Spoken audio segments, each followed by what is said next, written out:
Well, welcome back. Welcome anew to the Further Faster podcast. I'm Joseph McClendon, and I will be your host, your guide, and maybe even your mentor for this next little while on this journey to do exactly what the name implies, and that is to assist you in going further, faster, in becoming more wealthy. And around here, of course, wealthy means healthy, happy, and financially abundant.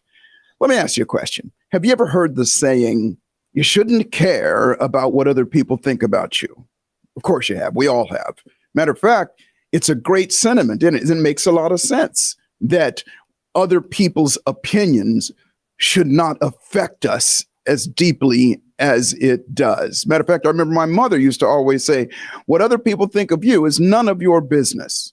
Well, on its own, that is great advice. But the truth of the matter is, caring about what other people think about us is part of our DNA. It's built into our genetics and our epigenetics. So today, we're going to cover the F word, and that is fear of rejection. So grab a pad and paper, and I'll be right back to talk to you about something that's going to keep you alive.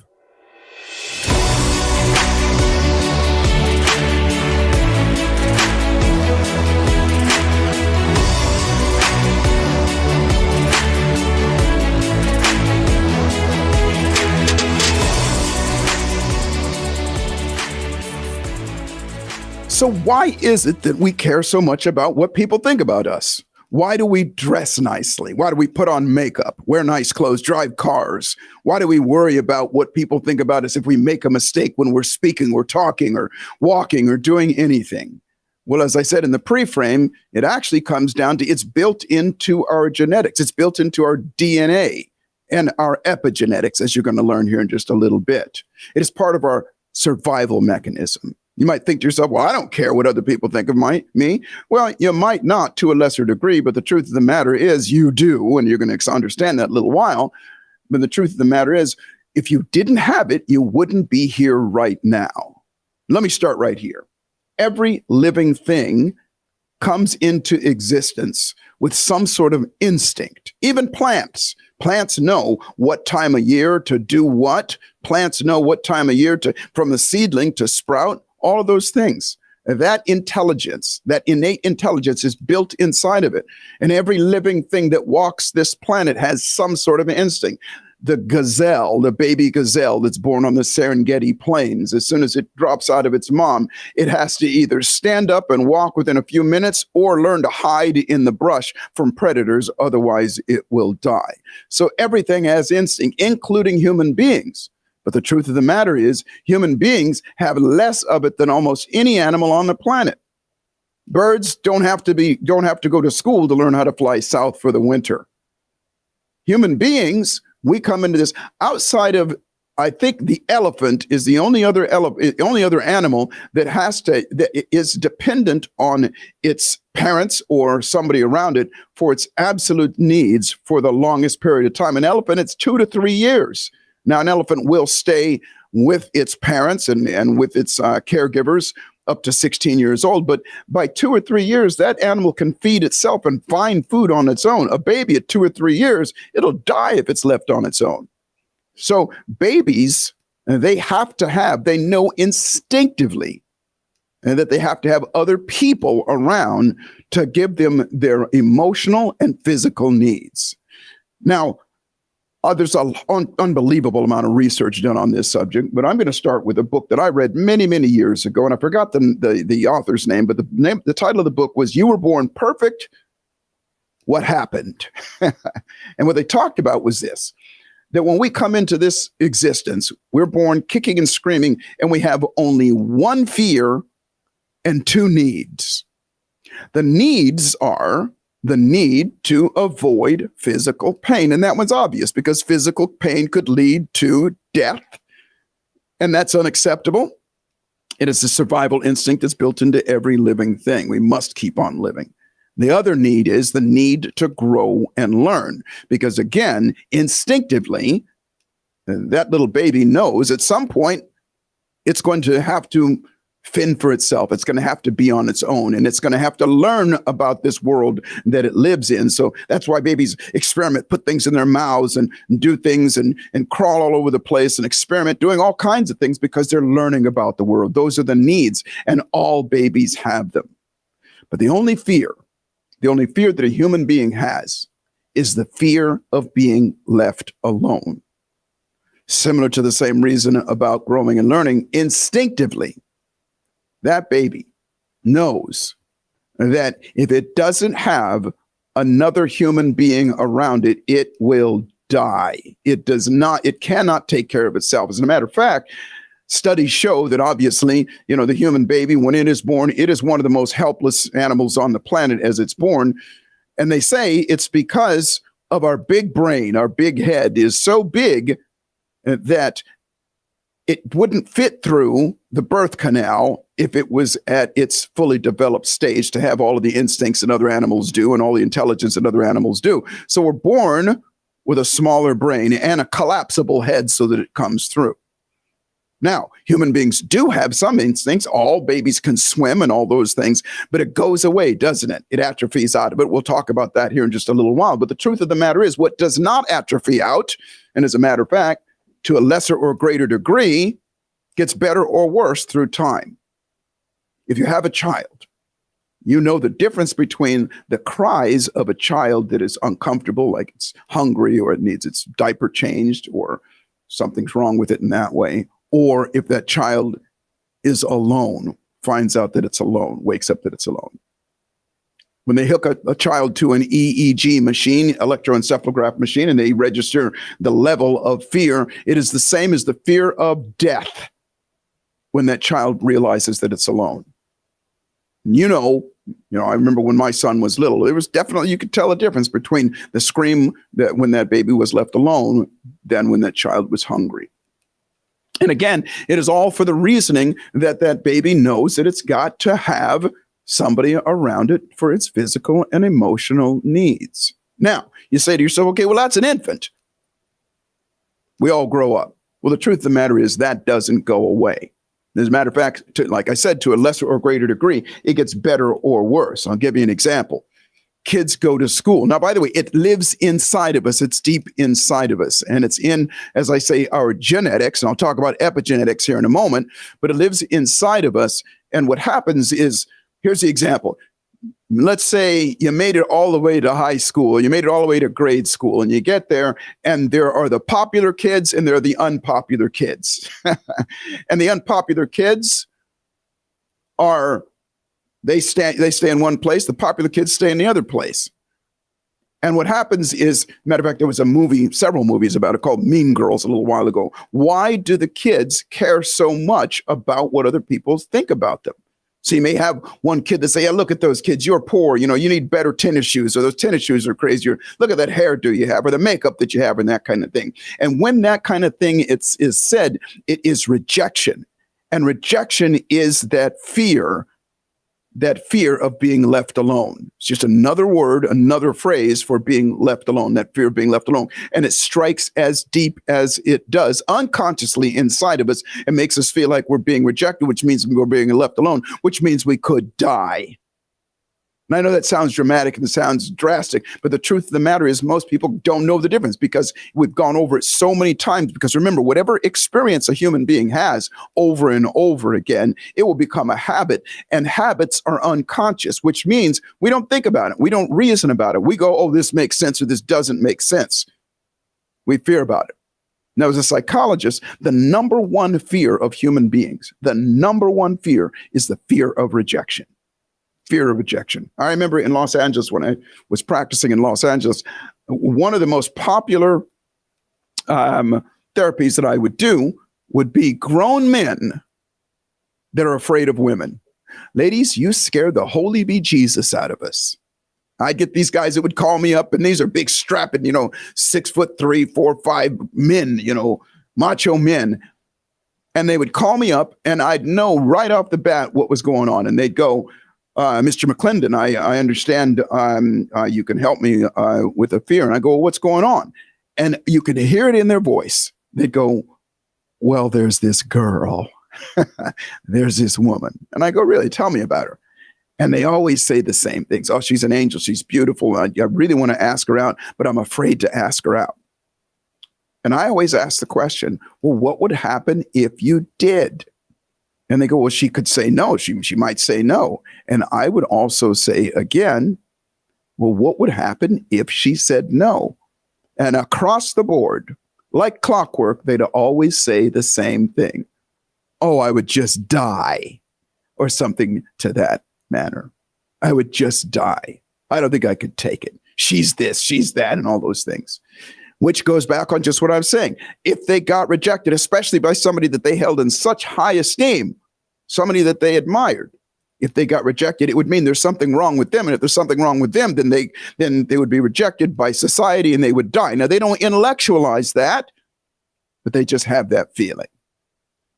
Now, without going into it, you've heard maybe me talk about it before. My therapeutic methodology as a neuropsychologist is a bit unorthodox, because guess what would be in my office, or shall I say, who would be in my office when they showed up in my office? I had a friend of mine on a scale from 1 to 10 of absolute sexiness and gorgeousness. She was an 11 or 12 or a 13, and I would hire her just to sit in my office and bring these guys in. Why? Because I wanted to experience that fear and see it so we could do something about it. Now, that's on a whole nother episode, and I'll tell you about how I would go about doing that. But the truth of the matter is that fear of rejection lives in every single one of us. Now, that's a radical example, but I'm sure you can correlate that to other things. Why is it that stage fright is so huge? Why is it that when people have to get up and speak to somebody, when people have to talk to somebody? Now, by the way, things have changed a little bit right now. I shouldn't say a little bit, quite a bit, because of the advent of social media. More and more people are more comfortable with being in front of the camera and doing that than they used to be. But it's still kind of the same. And so, as I said, going all the way back to when that baby has that experience, and I mentioned something called epigenetics. Now, epigenetics are this. It is among other things, one of its main components is the study of how the fears of the ancestors are passed along to generations and their offspring. How the fears of the ancestors, of the grandparents and the grandparents before then, the great-great-great-great-grandparents, all the way down to caveman times, are passed on to the other generations.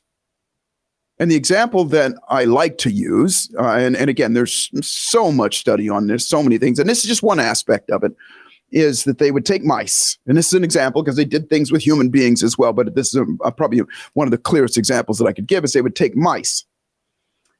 And they would introduce these mice to the smell of cinnamon or maybe vanilla.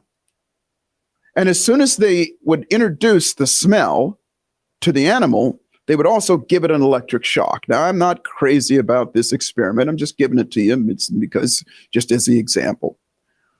Introduce the smell, shock the animal, give the animal some pain.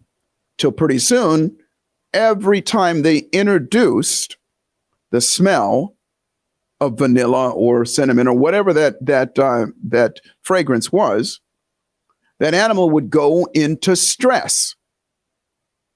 They would measure it, its cortisol release would be high, and it would go into a panic mode.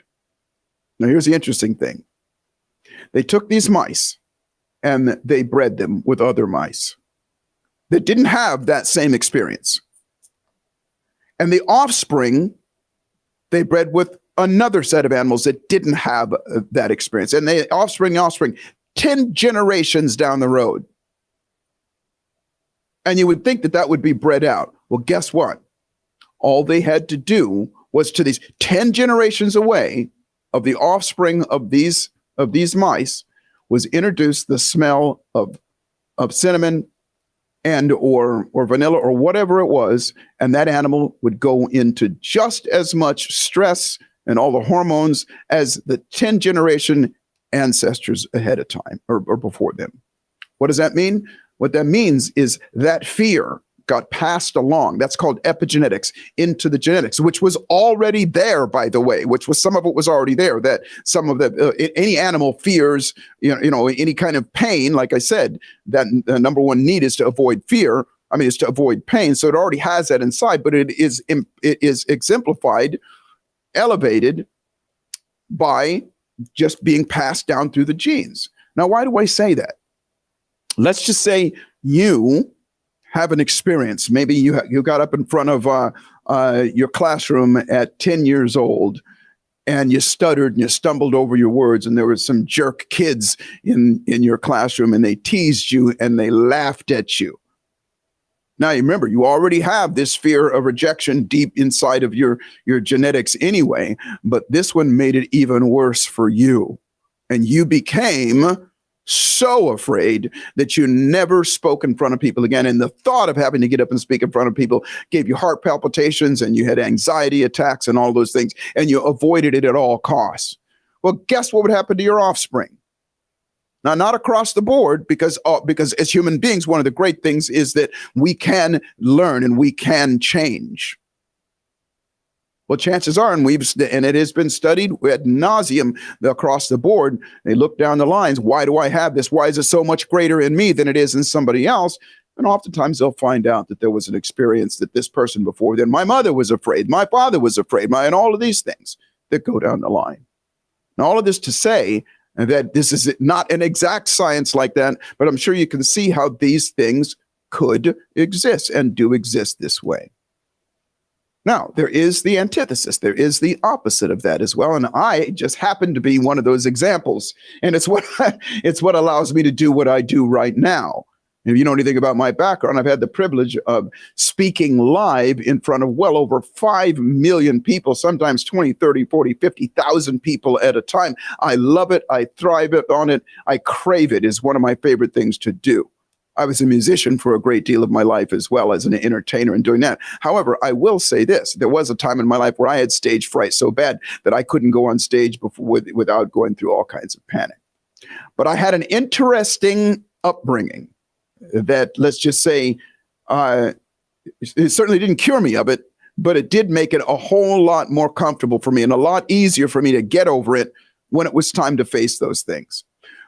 When I was about between 10 and 14 years old, my mother was a saint. My mom was one of these people who, even though we didn't have much, my mother would go out and do things for other people that had less than us. She would do basket brigades around the holidays. She would do things that would do, she'd always, collect money and things like that. And one of the things that she made us do, matter of fact, one of the things that she did was she would go, and how she did this, I don't know. She would go into the poor sections of town, into the ghettos of town. Now, we didn't have much at all. We didn't have money, but, we had more than them. And she would somehow convince parents of these children to loan us their children for the summer. I had 3 sisters. She would get 3 girls and 1 boy. And they were always like a couple years younger than us. And she said, your job through this entire summer is to mentor this child, is to give this, because you have more than they do, is to teach them and to raise them. And I hated it. I absolutely hated it because, at that age, you're 10 years old, it's summertime, you're out of school, you want to do the things that you want to do. And now I got this creepy little kid who just, was tagging along. And at one point I realized that this kid really looked up to me. And at one point I remember this to this day, that one time I was upset. I admit this. It wasn't a very kind thing to do. And I barked at this kid and I go, why are you always around? You're screwing up my summer. And this kid was devastated, absolutely devastated, could not stop crying. And my mother came and she go, what did you say to him? And I told her, and she said, you have no right to do that. You have no right. You apologize. And I apologized to the kid, but it was something that came from my heart because I realized, now I'm intellectualizing it now, but I realized what I did was I crushed this kid. I really made him feel useless and worthless. Here he is. He doesn't have much anyway. And here he is being rejected by me. And again, I'm intellectualizing it now, but I realize now what I did to this child was absolutely horrible. Now, fortunately, I changed my ways and I took him under my wing and I taught him some things and so on and so forth. And I think it was, about 3 or 4 years that we did this. And several of those children who are now grown men and women now have contacted our family and said that those summers, that those times that we accepted those children and that we took them into our family changed their lives, and it made them better people, made them different people. Why am I telling you this? Well, number one, obviously, if you've been around me at any length of time, you know that kindness is one of what I call the 21 immutable laws of magnetism. It gets more for you in your life, but it's the right thing to do. But it also changes people's lives because it helps them feel like, and it helps them realize that they are accepted, which is the antithesis of rejection. Exception. And that's what everybody wants. People want to be accepted. And just a little bit of that kind of kindness changes everything. And when you do that, and when you do that for somebody, two things happen. Number one, you change their lives. But number two, you change your life because you're the one that's doing the accepting. And it makes you feel good about yourself. Because guess what? Fear of rejection is not just fear of rejection from somebody else and other people. It's fear of rejection from ourselves as well. We go through our lives. I always say this: procrastination, hesitation, fear of failure, fear of success, self-doubt, self-loathing, imposter syndrome, and fear of failure. Those are the thieves of our dreams. And they're all generated inside whom? Ourselves. We're going to take a short break, and I'm going to come back. I'm going to share with you a little bit more about what you can do to flip that switch, to flip that script, if you will, and create more of a not caring about what other people think, but an assumption that what other people think of you is something that is accepting and makes you feel and become a better human being. So I'll be right back after this.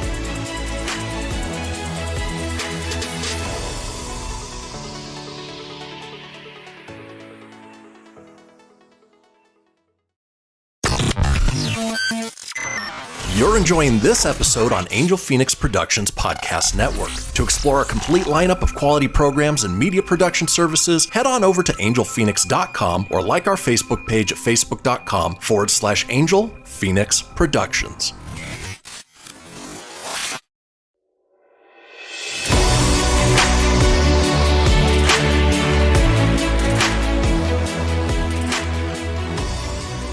Well, welcome back. Welcome back. We have been talking about the fear of rejection, the number one fear of human beings, and why we care and why we should care about what other people think. And I know that flies in the face of a lot of my contemporaries who say, nope, don't care about what other people think. You shouldn't care. It doesn't matter. Screw those people. You're the one that makes a difference. And they're absolutely right in that last thing, that you're the one that makes a difference. And you should care about what other people think about you, with this caveat. Now, first off, let me finish what I was saying earlier before the break. Another thing that happened within those incidents that I was telling you that my mom had us do that made us, let's just say, cancel out our epigenetics, if you will, of fear of rejection. It made it a lot easier for us to be, myself and my sisters, to be able to do the things that we do. All of my sisters, as a matter of fact, one of my sisters was an actress and did some things. I don't know if you guys remember back in the olden days, there was a show called The Gong Show. And, my sisters and I would do all kinds of things and that other people wouldn't. And we didn't have the fear that most people did of that. And one of the main contributors of that, as I said before, one of the main contributors was that my mom gave us the task of mentoring other children as we were younger. And that was one thing. And by the way, when we did that, I would have to bring this kid around me, around my older friends, my friends that were around me, and they didn't appreciate that I brought this kid along as well. And I would defend this kid. Listen, this is, this is something I have to do. And if you guys don't like that he's with it, I'm out as well. And what happened is they would change. And so it gave me the opportunity to stand up to bullying, if you will. It gave me the opportunity to stand up and defend somebody else that had less and was younger and so on and so forth. That was one thing. But the other thing that she had us do, which again, I hated, my sisters hated it, but my mom made us do it. Number one, as I said before, she would have us go around and we would give baskets of food to families. We'd knock on the door and go, we want you to have this gift. And sometimes people were not accepting of that. It was just like, get out of here. We don't want charity, that kind of thing. We'd give this food to other people. But one of the other things that we did was my mother, and I say made us, through tears and anger and crying and all this thing, she made us go door to door collecting money for the St. Jude's Children's Hospital. We had to go up and we had this little speech that we had to do. And my mom sat us down and she said, you say it to me, you rehearse it to me. Oh, Mom, I don't want to do this. And we had to say this. Hi, my name is Joseph McClendon III, and I live in the neighborhood here. And did you know that there are children that are afflicted with illnesses like cancers and debilitating diseases, and they don't have the money to be taken care of? And so we're collecting money for the St. Jude's Children's Hospital, and anything that you could contribute would help these people. And I remember that, that speech was like, it's ingrained in my nervous system. But to go up and knock on somebody's door, and by the way, not everybody was kind, and not every, matter of fact, most people were not kind. They were not even acceptable. They didn't accept it at all. People would slam the doors in our faces. People would say things to us about, I'm African American. They would say things about my race. They would say things, get out of here, that we're scamming them and things like that. But we had to go door to door. And I remember my mom taught us. She said, look, when you go to a door and you knock on the door and somebody is rude to you and somebody is mean to you, remember this, you have that person for just a few minutes. Somebody else, that's somebody's husband or somebody's wife or somebody's child, and they have that person 24/7. You just got a few minutes. So shake it off, wipe it off, and move on to the next person. Say next. And I remember going up to every door and doing that. And what would happen, and she used to also say, the next person might be the person that's going to be kind to you. And sure enough, I would say the average would be 10 people would say no to one person would say yes. And every once in a while, and it was freezing, by the way, this was in the winter time, and I hate the cold. Every once in a while, people would invite us in and give us cookies and, hot cocoa and things like that. And did you know that 3 years running, my sister and I, for whatever county or whatever section that was, were the highest earning. We collected more money than anybody else in doing that. And I remember at one point being excited to go to the next door, being excited about, okay, this is the next one. It's the next one. I might get a cookie. And the next one it's this, and collecting the money. And then I started to realize, well, it's not the cookies. It's not all that stuff. It's the good that I'm doing for those children, because the experience that I had with that young boy back there when I made him feel bad and then I helped him feel good was the same experience that I got when I realized that I'm helping somebody feel good. I'm helping changing somebody's lives. And that made it easier, because when I, got out on my own, like I said, and becoming a musician and doing the things that I do right now, made it easier, because I hear now people go, Joseph, how do you do this? Well, I have methodology, and obviously that's what we teach at the Neuro Encoding Institute. There's ways to get through that even quicker. But the truth of the matter is, what I believe is I changed my epigenetics. I changed it. And evidence of that is right now, my son, now he's 16 years old, but guess what? He has seen his entire life. As a matter of fact, when he was born, he was born in 2007, and YouTube was just starting to come on the scene. And my dear friend, you heard him on one of the podcasts earlier, Andy Broadway, introduced me to videos and making videos. And so since my son has been on the planet, that's all he's seen me is in front of the camera and talking, and he's seen me on stage and things like that. And do you know that this kid is absolutely fearless? Absolutely fearless. I didn't have to teach it to him. He makes videos of his own. I bring him into seminars. He gets in front and he introduces me. He does things. He has a film class. As a matter of fact, one of the things that he does in school is his school. He's in high school now. He's a sophomore in high school. One of the things that he does is he does every few days, a news broadcast, like their school has a broadcast that they do, and he's up there, and people say, "Well, you're a natural," and he will tell them, "Well, listen, that's all I've known. That's all I've known in my life." So what I'm saying to you is this: is that yes, you have that inside of you, and remember earlier when I was saying that I would put an attractive woman in a room, and I would bring in my client, if you will, the person that had a fear of women. Here's the reason why, is because most people avoid the very thing that they want to get over for obvious reasons. Going back on what I said earlier, you want to avoid physical and emotional pain. So why would you put yourself in that kind of pain? Here's the reason why. Because you want to put yourself in that position so you can snap yourself out of it. Why?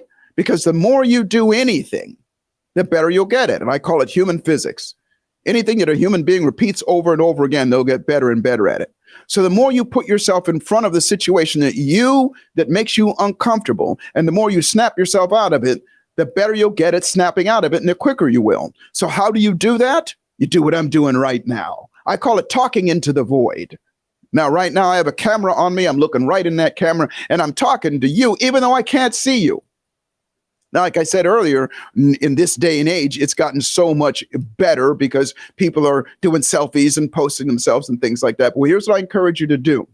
I encourage you to do this, and it's going to feel a little creepy in the very beginning, but I want you to do it. Because remember, around here, it's not about just listening to me or my guests yak and yak. We always want to give you something to help you go further faster so you develop a better muscle. And the muscle that you're going to learn in doing this is the muscle of stepping up. And it's not that you're not caring. It is that your assumption is, well, first off, let me say this. If you're concerned or you feel bad or you're worried about what other people think, there's a presupposition is that they think something bad of you. What if you thought that, well, wait a minute, they think I'm amazing. What if they think that I'm great? Or what if you don't think about the other at all? And the way to do that is to, as I said, speak into the void. Turn on your camera. And you can do anything. I don't care if it's recite a poem or read something from a book or talk to the camera and then watch it. Because here's what it comes down to.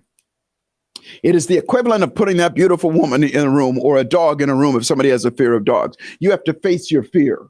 And your biggest fear is your opinion of you. You see, what other people think of you, you're most of the time wrong. How dare you? They're probably not even thinking of you. But here's what happens. When we watch ourselves, when we video ourselves and we watch that, most of the time, here's what we do. Oh, look at my makeup. Look at the way I said this. Or I stumbled over that. And we're criticizing ourselves. I want you to do something different. As you watch yourself, I want you to, do like a 5-minute speech or a 3-minute speech of something, reading a book or whatever. Talking about anything at all. And when you read it back, I want you to critique it like this. First, I want you to ask yourself what was great about it. And I want you to search your brain and I want you to find something that was great about it.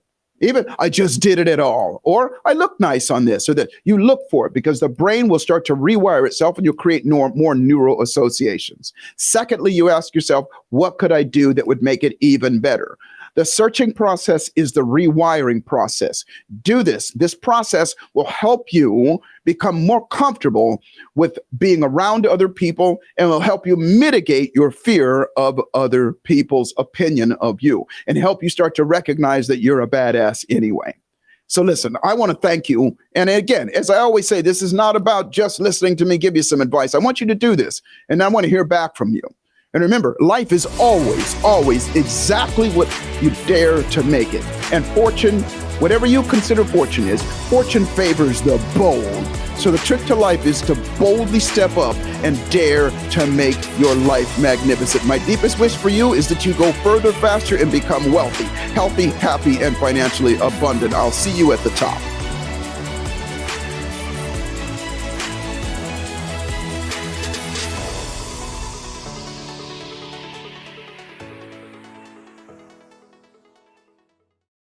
This podcast was a production of Angel Fenix Productions. Explore more episodes of this show or other great shows on the Angel Fenix Podcast Network by visiting angelfenix.com. The views expressed in this show do not necessarily represent those of Angel Fenix Productions or its advertisers and may contain language that's unsuitable for younger listeners.